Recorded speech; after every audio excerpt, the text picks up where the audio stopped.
name is Eddie Montgomery, and today I'm going to show you how to insert an NG tube.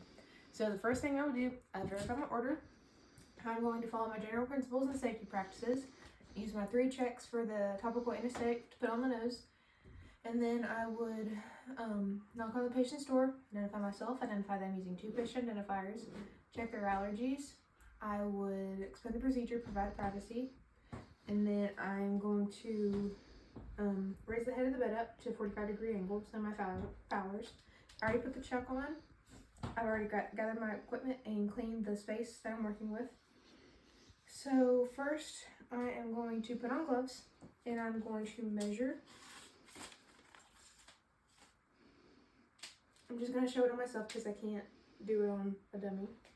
So first, I'm going to start at the tip of the ear, and the earlobe, and then go into the nose, and then down to the xiphoid process. I'm going to mark it with a marker, and then add any length depending on company policy. Put this back.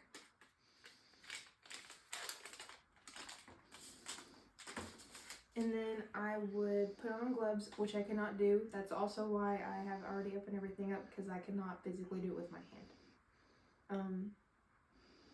So I am putting on my gloves right now. I've already done my hand hygiene before I came in the room. So I am going to get out the tip.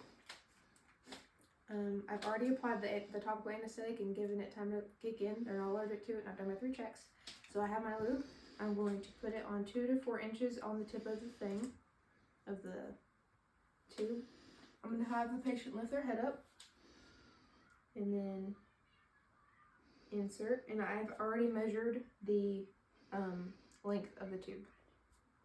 I'm going to insert.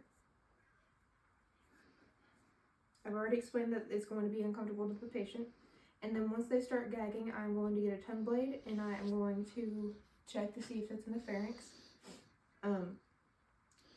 There's no respiratory distress, so I'm going to have them put their chin to their chest and then give them water. And then every time they sip, I'm going to advance it further, never forcing it down the throat.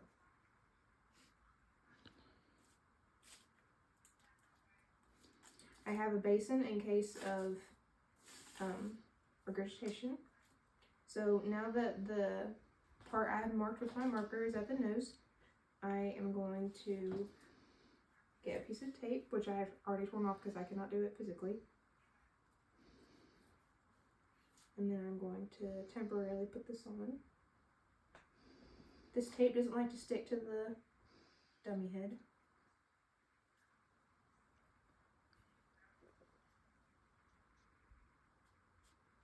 Okay, so like I said, there was no respiratory distress. I checked that it was going to the pharynx, and I never forced it. So now I'm going to check placement with x-ray, which was already ordered by the doctor, and with the pH test. So while I'm waiting for the x-ray, I'm going to do the pH test.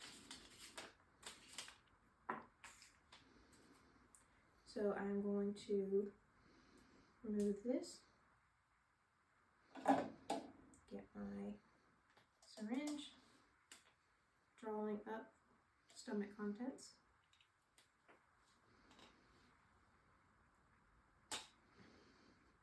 I'm going to put this back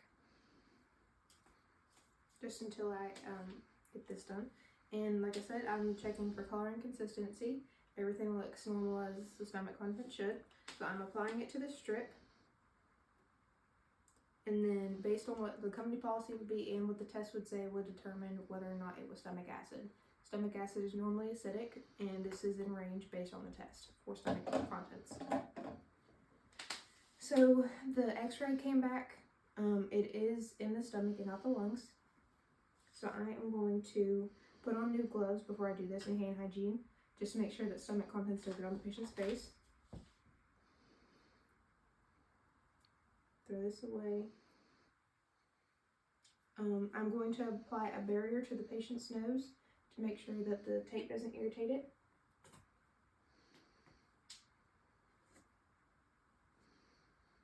Now I'm going to put a piece of tape on the nose.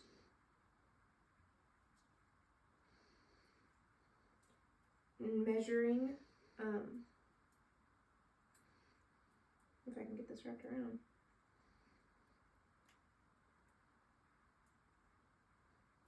I've already measured the extent of what is outside of the nostrils. And I put that in my chart. So I measured it before and after placement. And then I'm going to get another piece and put it on top of the cross tape.